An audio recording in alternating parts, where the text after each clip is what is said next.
हस्ते मरी रावण सत्य सन्देह रघुकुलमुनि भोगिले नानाविधि कष्ट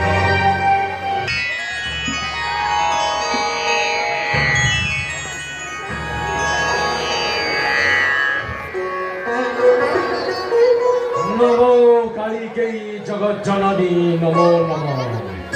नमो कालिकै जगत जननी नमो नमः नमो कालिकै जगत जननी नमो नमः सर्प मंगल्ये मांगल्ये शिवे सर्वार्थसाधिके शरण्य त्र्यंबके गौरी नारायणे नमोस्तुते।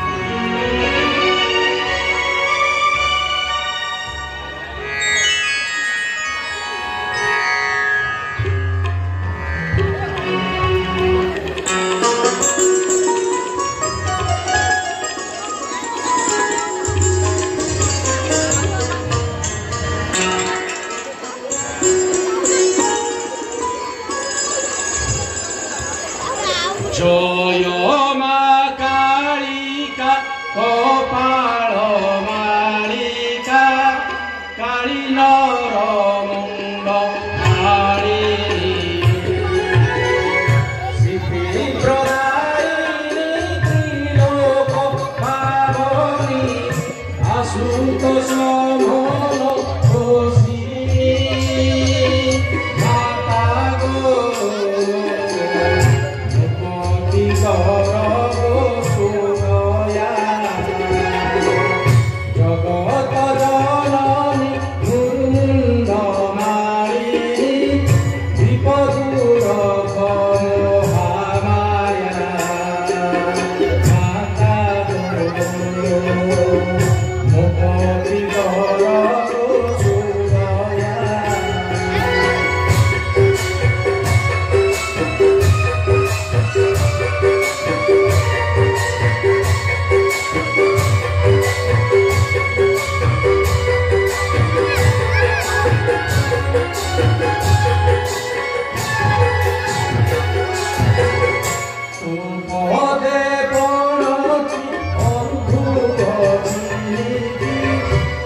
বাহু দুই পূজা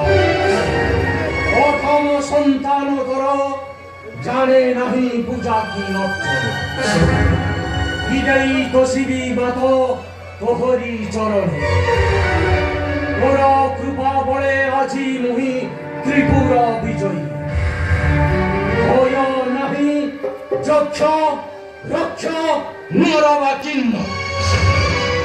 মাত্র এতিকি মাগুনি মাত বিপদরে হবু মত সভা কষ্টময়ী সত্য হব বচন তোর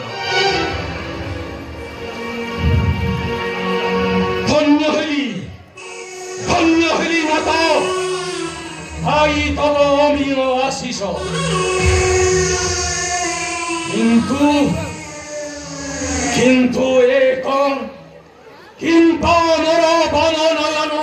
কণ্ঠে ঘন ঘন কি কারণে প্রকম্পিত সর্বাঙ্গ শরীর বুঝি ন পারে মুনি কারণ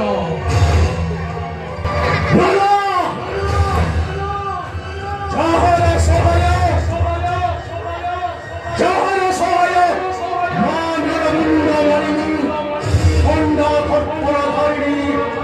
মা কালিকা আহার প্রিয়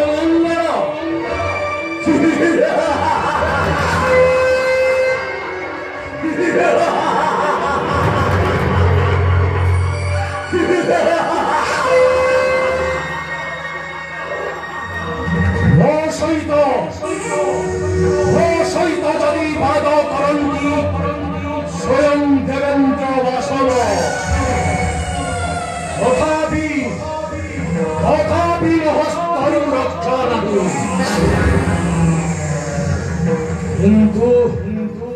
কিন্তু এক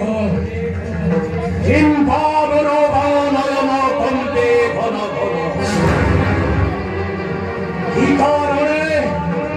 কি কারণে প্রকম্পিত সর্বাঙ্গ শৈল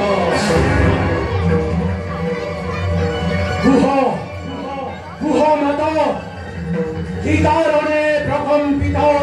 সর্বাঙ্গ শৈল পুত্র মরি রাবণ পিতা দর করন্তি স্মরণ কনক অলঙ্কারে সে কারণে এমত সূচনা কি কহিল মত পিতা মতে স্মরণ করন্তি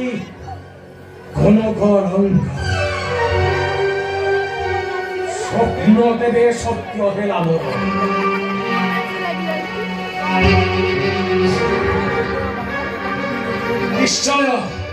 নিশ্চয় পিতাঙ্কু মোর পড়িছি বিপদ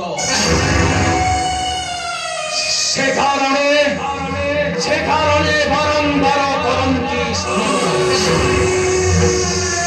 নতুবা অবিলম্বে যিনি মুহি আন্তরি নিকটে জয় মা জগজ্জননী যাও অছি লঙ্কাপুর মধ্যে বিপদরে সাহা হেবু মাত